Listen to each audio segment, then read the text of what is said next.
It's time for the Property Podcast, where every week tens of thousands of property investors, new and experienced, join together to get news, knowledge and laughs at our expense. With me, Rob Bence. And me, Rob Dix. Join us every Thursday morning for your weekly dose of property ideas and motivation. Then head over to our website at thepropertypodcast.com to keep the conversation going. Now though, let's get started. Hello everyone and welcome to the Property Podcast. It is episode 131. I'm Rob B. With me is Rob D. Hey Rob. Good morning, or good whatever time of day it is for you. So last week we just had a bit of a chat and we're going to talk about that in a minute. But this week we are back to lists of structured points telling you things. And this week the thing we're telling you is 5 property investment myths uncovered, or 5 more property investment myths uncovered. Because if you've been around from the start, 2 years ago, we had 5 myths then, but there are plenty more where those come from. So we're running through those today, as well as a news story, which is going to make Rob B's friends very smug. A really, really fascinating resource, or actually a pair of resources. So loads coming up. But first, like I said, Rob, we had a bit of a different episode last week and it seemed to go down okay. It did. So thank you to the initial feedback of the people who liked that episode and liked the discussion format. We will definitely consider doing more of those in the future. So thank you very much for your comments. And if you haven't listened to it yet, last week's episode, please do let us know. But what's interesting, Rob, is the magazine, which is due out in the not too distant future, issue 3, the main feature was actually a discussion that has somehow turned into a full feature in the article. Yeah, and not just that, but probably the longest feature we've ever done and the most elaborately researched as well. I know that our team of writers are working away like mad, talking to different people and digging out all kinds of facts. But it's going to be the cover story for issue 3, but why don't you give us a little bit of a sneak peek now? What's it all about? So the article title is The Disappearing Middle Classes. And this was just a conversation I'd had with a few investors over coffees or drinks or whatever, and it's just really developed into this full-blown article. So the concept is that currently we're going through a transition, and there was a big section of people that were classed as middle class all the way up to the '08 crash. And most people, if you ask them from the turn of the millennium to '08, what they considered themselves as, the vast majority of the country would have said middle class. Now, the people who used to associate themselves as working class now felt they were middle class because their incomes had moved up and their lifestyles had improved. And there's all these arguments of what is working class, middle class, and is it a mindset or is it a lifestyle? And that's not really the point. But the point is that more people felt wealthier than ever before. Now, some of that was fair enough, but some of it was actually just people being temporary middle class.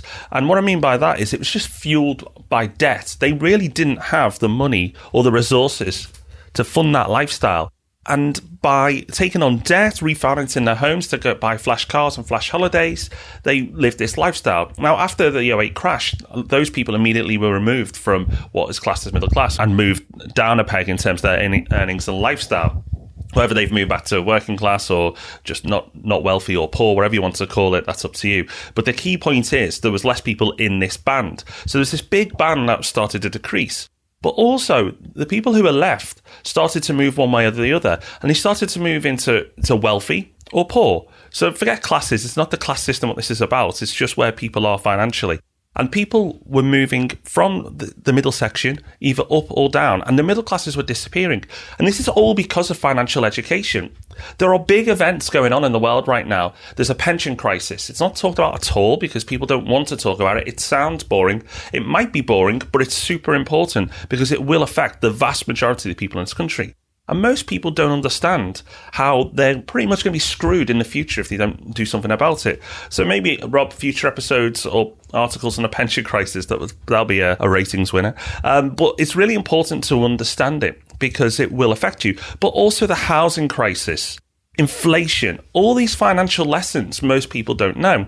And there's lots of people who are in this middle class band that are or were financially stupid. Education-wise, they're probably far superior to myself and many others. But financially, pretty dumb. And that's not their fault. It's because they've never been taught and they've never known the outlets to get that education. And what's happening is these remaining middle classes are moving up or down. The middle's disappearing. And if they move up, it's because they're financially educated and taking advantage of these situations. Or if they're moving down, they don't know these situations are happening and being punished. Now, whether it's fair or not that these situations exist is not really the point. The point is, if you understand them, you can take advantage of them. And that's really the whole article. It goes into a lot more detail on the causes, the effects, and also the potential solutions. Yeah, it's a really interesting topic. It's not a discussion that we've had in the past. And so I'm interested in reading more about it and getting all the detail. But the cool thing about it is, rather than just being a podcast episode, we could have like rambled away for 20 minutes and gone, this is what we think probably. Because of the magazine, we're actually able to develop it and get people who actually know what they're talking about to go away and research these things, dig out the numbers, speak to people involved in lots of different ways, and really make it into something more. So that's the cool thing about having all these different mediums. We can get into different topics in the most appropriate way. So if that sounds interesting and you are not a subscriber yet, thepropertyhub.net/magazine is the place to go. Get subscribed in time for issue 3. You'll get that cover story plus all the many, many other goodies that we pack into there. But Rob, we should move on. Talk about this week's news story. We actually got a couple of news stories this week, and the first one is basically saying that you've made a complete mistake by moving down south. Yeah, so I started my family in the southeast, when according to the Telegraph, the best place to start a family and raise a family is in the northwest. Now, I constantly have a debate, tongue-in-cheek, with my friends who remain in the northwest and me down here, on which is the best lifestyle and the best place.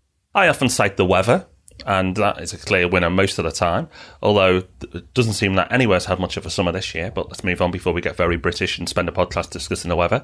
But generally, that's my argument. They then quote beer prices and property prices, which is fair enough. But it seems, overall, Rob, the Telegraph has sided with my friends, and that apparently the northwest is the best place to raise a family. Yeah, pretty much everywhere on the list is in the northwest, I think. I think there's one sole southern area in there. But if you want to see that list, go to thepropertyhub.net/myths, which is where we've got the link to that in the show notes for this week. But also another story from the Telegraph, which we're linking to, is that Sheffield is now the gazumping capital of the UK. And the interesting counterpoint to that is that levels of gazumping have fallen in London by 46% and Brighton, which is formerly where it happened the most, by 68%. So really, these stories come together a little bit to imply that maybe the sands are shifting a little bit, whereas previously things had been completely nuts in the south. Maybe people are realising now there's more value to be had in the north. It obviously has advantages for raising a family and many other things. So I don't know, make of it what you will, but that's a theme that we might be touching on in a minute in our topic of the week as well. But if you want to read either of those news stories, the propertyhub.net/myths is the place to go. Now, what's interesting with the topic of the week is that when we put this together, we forgot that 2 years ago we'd done an episode on 5 myths. Hands up. We weren't clever and gone, it's nearly 2 years to the date. Let's do another episode on this. It was completely random. And the good news is that after we completed the episode notes, we realised that we've got 5 completely new myths and we hadn't replicated anything. So we're always fresh thinking. I like that, Rob. I'm pretty chuffed with ourselves. So we've got 5 myths that you'll hear bounded about a bit, but actually just simply aren't true. Yeah, there are a lot of these around. Coming up with 5 was not difficult. I'm sure in another 2 years we can do 5 more myths very easily, but it's important. It's a chance for us to have a little bit of a rant about things maybe, but it's also really important because your beliefs are the foundation of everything that you do. And so if you're walking around unquestioningly believing something that is kind of one of those things that people say over and over again and you assume it must be true, but when you dig into it, it's not, then that is going to damage the results that you get. So let's get straight into it. Rob, what is the first one? Number 1, and this one is probably the most common you hear, but you can get started in property without any money. You can get started in property without any money. If that's the case, why isn't everyone doing it? Well, probably because it's not true. Technically, there are some techniques that you may be able to get in with low money. Not no money, but low money in. However, these techniques are so advanced that they simply aren't suited to beginners. The financial disciplines you gain by building a deposit up and learning to save and getting that money together or creating wealth to then go and invest is valuable. So trying to shortcut it by not learning those lessons, trying those techniques out, and then jumping into something super advanced property investment wise, which requires a lot of expertise, is not the way forward. The other thing is, you sometimes see courses saying, invest in property for no money down, buy this course for $5,000 or whatever it is. And then you'll go on this expensive course and apparently learn how to invest with no money down. Again, it's not as simple as it seems. One, you've paid money, so it's not no money down, and you've paid a lot of money. But also ask yourself, why are they charging so much money? If these people teaching it can invest with no money down, why aren't they doing that? Why are they filling a hall out every month and charging people $5,000? Because it might be harder than it seems. And also what these courses don't point out in their marketing material is these techniques not only are advanced, not only do require some monetary investment, but they also require a lot of time. And time is money. You may have heard that before. I think it's been used once or twice, but it's true. Time is money. Time is our greatest resource, and you have to invest a lot of it to execute these strategies and these plans. So they are not free. They are not simple to do. And they will take a lot of time to implement. So quite simply, getting started in property without any money is a lie. It is. You see really, really advanced, complicated things being taught to people who are really just starting out. And a lot of it is stuff that I wouldn't do after sort of years and years of being in and around property. And the cynical part of you does go, well, it's there are more people without money than with money. Therefore, it's a more lucrative thing to teach if you can have a bigger market, because you're selling this whole thing that you don't need money. But there's a reason why we're quite boring on this podcast, really. And we spend quite a lot of time talking about the basics and the fundamentals and all these different things, because that is really what most people will do. And it is how most people will be successful in the long term. The truth of it is, if you're constrained for money, then you're either going to need more time or expertise. And if you don't have money, time, or expertise, then it's really not going to happen. If you have bunches of time and a lot of determination, I'm sure you can make some of this stuff work. But the fact is, for most people, it's just not going to be suitable. Anyway, onwards. Myth number 2. My mortgage has got more expensive. I'll just increase the rent to compensate.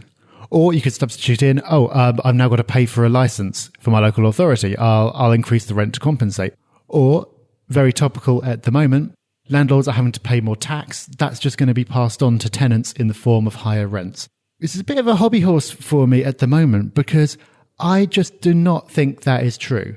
Rents are set by the market. You can't just raise rents because you feel like it. There is a possible exception in certain high demand areas. Maybe in London, you'll have tenants who'll happily pay whatever because housing is in such short supply and demand is so huge. But even there, I'm not convinced it's true. And it bugs me because every time there's a new charge or fee that is imposed on landlords, all the kind of special interest groups like the NLA and whoever will come out and say, oh, well, it's tenants who are really going to suffer because they're just going to have to pay more. No, I don't think they are. I mean, it just comes off as kind of making it sound like you care about the tenants when really you're just a bit annoyed that you have to spend more money. And none of us want to spend more money, but let's not pretend that landlords are a perfect cartel. It's an incredibly fragmented market, and you can't just put up rents to whatever the heck you feel like. Related to that, something which you don't hear about too much in the press is that according to the ONS, rents have fallen by 8% in real terms since 2005. Obviously, that is going to conceal a lot of variations. You could argue with the methodology, but what it's saying is, you can't just charge whatever rent you want.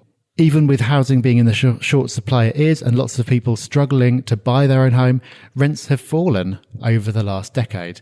And I think this is really important, because if you believe the myth, then you might not be that bothered about checking that the numbers are going to add up. It might be the case that you just buy whatever property you like the look of, and you think, oh, well, I'll charge this amount of rent because that's what I need to make a profit. But you need to approach it from the other way around. See what the market rent is and work back from there to find out how much you can afford to pay for it in the first place. It's one of those myths where it sounds like it's just me going on a bit of a rant, but actually, if you believe the myth, then it can take you in completely the wrong direction and mean that you don't do the really important research that you need to do before you buy a property. I completely agree, Rob. And your point on London with the opportunity to raise rents in prime central areas actually just emphasises your point as well, because that's just the market. The market, because of supply is so restricted, allows you to put prices up there, because if people weren't willing to pay it, then it wouldn't exist. This is all simple economics. For some reason, landlords and some, well-respected and switched-on landlords seem to be forgetting the basics of economics, which is supply and demand. It's absolutely bonkers. But related to supply and demand is property prices going up. And that's obviously what causes it. The main reason for property prices increasing over time is supply and demand. And one myth we hear bandied about a lot, and it's used time and time again, is property doubles every 10 years. Not true.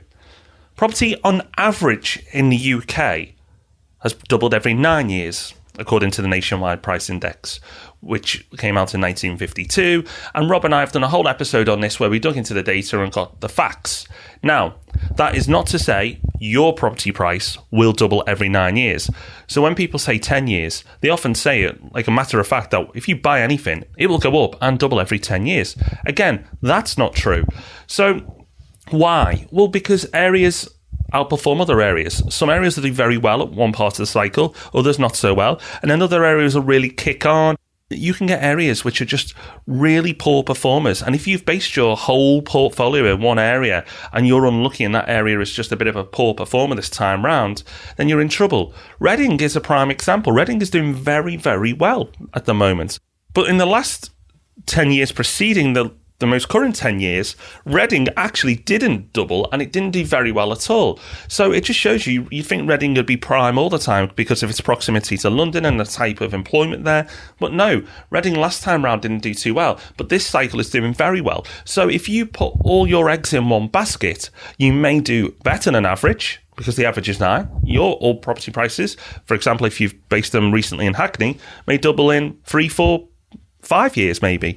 But if you'd base your properties in the middle of nowhere, someone in the north or the southwest over the last 10 years, then you certainly haven't seen your property prices double. This is why Rob and I talk about many things on the podcast, but one of them's fundamentals. You need to look for that, because areas with fundamentals, the transport links, the infrastructure, the jobs, the investments, and so on, those areas are going to be the areas that in time will probably do better. And this is why we also say, consider mixing the areas you invest in. We both do it. We don't do it because we like traveling to different places. All right, Rob does. But the reason why we do it is because actually it de-risks our portfolio by investing in different places. Does property double every 10 years? No. The average is 9. The quickest is actually 3 years and the longest is 14. But the average is 9. But depending on where you invest, it may be different. So to get closest to the average as possible, invest in different areas. Yeah, and exactly. And obviously, ideally, you'd want to outperform the average. You could do that if you can concentrate on one area that you're convinced is going to do really, really well. But then you've got to open yourself up to a risk in doing that as well, because you might not be right. You might not be as smart as you thought you were. And micro-location is a factor as well. Like, you'll get cities where prices in general have gone up over the last decade, but you'll look at a particular area where there's been massive overdevelopment and prices are half what they were 10 years ago when it was first built. So there's lots of factors at play here. And again, that's why understanding this myth and looking past it is really important, because it'll take you in the wrong direction if you're not careful. Okay, myth number 4. The perfect investment is out there if you spend enough time searching for it.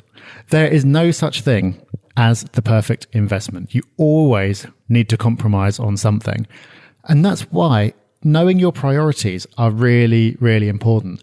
Again, it's something we keep talking about. It's something you're probably thoroughly bored of by now if you've been listening for a while, but it's important. We always talk about starting with your goals, because there is no absolutely amazing investment that is going to do everything for you. Some types of investment create really great cash flow. Some have potential for great capital growth. There's plenty of mixes in between. There are some which are going to let out really, really easily. There are others which might be a little more challenging, but there are upsides which make it worth it. There are so many different factors, and you need to know what matters to you, because you'll never find anything that ticks every single box. So understanding that is important for 2 reasons. First of all, it means that you need to start by knowing what your goals are and what your priorities are, so you can look accordingly, not just thinking that you can find something which is going to be perfect and sort everything out. And the other reason that it's important is that if you are looking for perfection, then you're never going to get started at all. We had an episode way back now called The Biggest Regrets of Property Investors. And the biggest regret, number one, was not starting earlier. And this is something that you see all the time. So like we read out iTunes reviews at the end of each show, and often it's someone saying, since listening to the show, I've bought a couple of properties and done this and done that. And that's absolutely brilliant. And we love to hear that. But the fact is that for every person who's doing that, there are plenty of people who will have been listening to the podcast for a couple of years and not done anything yet. And there'll often be very good reasons for that, but sometimes it's just that people are still looking for the perfect thing and can't pull the trigger on something that doesn't seem perfect. You can always find a way to talk yourself out of everything. There's always going to be a reason, if you look hard enough, for not buying something. So it's really important to explode this myth. Realize that there's never going to be anything perfect. So you just have to find the best that you can that suits your goals, and that's going to get you that little bit closer to where you want to be. Completely agree. And that is often, as you said, Rob, a myth that affects newbies. And this myth as well, it affects newbies a lot. I even hear some experienced investors, but I find that a lot of investors I meet come out with this next myth. And the myth is that, well, London property prices always go up. And related to that one, I'll do a double one. Property prices in London always outperform other areas. Both not true. So London prices always go up. Let's take that as the first one. Well, first of all, after the 2008 crash, London property prices did fall. But this one will probably amaze most people. London property prices actually fell harder than any other region after the 2008 crash. So London prices fell the hardest and the fastest than any other region. Now you might be going, well, it can't be possible. Look at London property prices now. What happened was then London property prices recovered at a faster pace than any other region afterwards. But they did fall, and they fell pretty hard. So you need to always look at the data. There's so many assumptions out there. There's so many things said, but actually the data doesn't back them up. And this is another case of that now. And another case of it, as I've said, is that London outperforms other areas. Well, think back to the news story this week where gazumping is down in London, but in Sheffield it's right up there. And actually over the last 2 years, London hasn't been powering on as hard and as fast as it has been. And there are other areas, Manchester we've talked about, but others too, that are now not only matching London, but in some cases outperforming London. The data is there. If you go to the Nationwide Price Index or the Land Registry or whatever, if you look at the regional data, you can see which area is performing the best. It is not quarter by quarter, month by month, London always the best. It's simply not true. So you will hear this because people have made money on London property, and that's true. They have since the 2008 crash, because London property overall has done the best. You know, let's not stop that away from that. But just because somewhere's done the best now doesn't mean it's going to continue. I gave the Reading example before. We're in a current boom period for London property. Will that always continue? One thing I can tell you with certainty is no. Does that mean it's going to collapse tomorrow? No. But what it means is there's opportunities in other areas that haven't boomed yet, and that you can take advantage of those prices. Some areas may have started to grow and are now going at a pace, but it's not been going on for as long. So 2 myths there, definitely debunked. Yeah, and I'll be honest, I didn't realise that London had actually fallen faster than any other region after the crash. But thinking back, I was buying in London just after the crash, sadly only on a very small scale. I wish I'd been able to buy more now. But thinking back, out there was no one else buying at the time. Forget about gazumping. It's like if you walked into an estate agent, they treat you like royalty. And it's just amazing to think back to that now. But it makes sense. It's not the fact that London was completely unaffected. It absolutely was. And I think we come across bearish on London. And we're totally not saying that there's going to be a collapse. Yes, it's really, really expensive if you're going by fundamentals, but there are factors beyond fundamentals at play that could continue for a really long time. But it is harmful if you neglect other opportunities because you think, well, if I can afford London, I'm going to go for London because that always does best. That's the danger here. Not saying there's going to be a collapse, but saying that there are other opportunities out there. So there you go. That's 5 property investment myths uncovered. And also we have our previous 5 myths, which are still very much out there. We look back at the myths that we covered all the way back in episode 22. You still hear these. They are still every bit as false as ever. So if you want to get the link to that episode, just go to the show notes, thepropertyhub.net/myths, where you'll find the link to that plus everything else that we're talking about in this episode. Okay, so time for our resource of the week. And it's a book this week. And it's a book we've both read. independently. We went there together, and we have both really enjoyed. I said to Rob before the podcast, it's one of the better, if not best, books I've read this year. And it's a book on Elon Musk. It's a great book. Elon Musk is still a young man, and he's still doing incredible things. And I certainly don't mean that in a patronizing sense. I mean it in an admiration sense, because the stuff he's done and is doing is absolutely incredible. And Rob, you've not long finished this book, and I know you really enjoyed it as well. If you want to feel inferior or lazy, it's a really good book to read, because the guy is unbelievable. Oh, and just in case you think that he's like got no family life or anything, he's also got 5 kids. So I mean, the stuff that he's doing is just unbelievable. He's basically revolutionized solar technology. He has basically single-handedly made the electric car into reality that seems like it's going to be like from a bit of a novelty to probably something that's going to absolutely explode over the next couple of decades. And he's going to colonize Mars. It's just absolutely unbelievable. What I found really interesting about the book is that he's had a really hard time of it. Basically, he made about 150 million when PayPal got sold. He was one of the founders of that. And you think, oh, he's just a rich guy and he's gone off and he's done all this stuff and got even more rich. And now he's a billionaire and brilliant, good for him. But no, like he put all the money that he made from the PayPal sale, all of it, every penny of it, into these companies, and he nearly lost everything. And if you read about his day-to-day life, it just sounds awful, the stuff that he's put himself through. But he believed in the cause, and he's gone on to achieve things that you never would have thought any single person could do on their own. So it is an amazing story. It's well worth checking out, and also worth checking out, which we'll link to in the show notes, a blog called Wait But Why, which is a really great blog that I've read for a long time. The guy who writes that managed to score a series of interviews with Elon Musk, and he's written a series of blog posts which goes into some of the more technical topics around what Elon's done in a lot of detail, but made it very accessible. They're really long. That's basically a book in its own right if you read this whole series of posts. But if it's something that you're into, really worthwhile digging into deeper. And it's just phenomenal. It really does make you feel like a bit of a loser for, just doing everyday things and not colonizing Mars. I think, though, Rob, there's so many lessons that you can take from this book. And I think it's right to point out that he hasn't had it easy to this point. And why would you? If you're a self-made billionaire, then you're probably not going to have it easy all the way. But the point is, he had a lot, then nearly lost it all, and had a lot again. But what kept him going was not the pursuit of money, was not the pursuit of wealth, was not the pursuit of flash items, and he's had a few, but the real reason he kept going forward is he had a purpose. He had a goal, and his goal is to get to Mars and get people to Mars, and then eventually himself. But the point is, he has this vision, he has something he wants to do. I heard the quote, and it's apparently attributed to him, but he was asked, what criteria does he have to start a business? And the criteria, he says, if I start a business, I have to know it's going to change the world, because if it's not going to change the world, there's no point in starting it. That's pretty big stuff. And it's a pretty amazing way to view the world and his businesses that he goes in. But he's taken on massive industries, space, NASA, pretty well established. And then there's Boeing as well, who've got it all tied up. And then to enter that market space and then dominate it and do so well is incredible. And cars.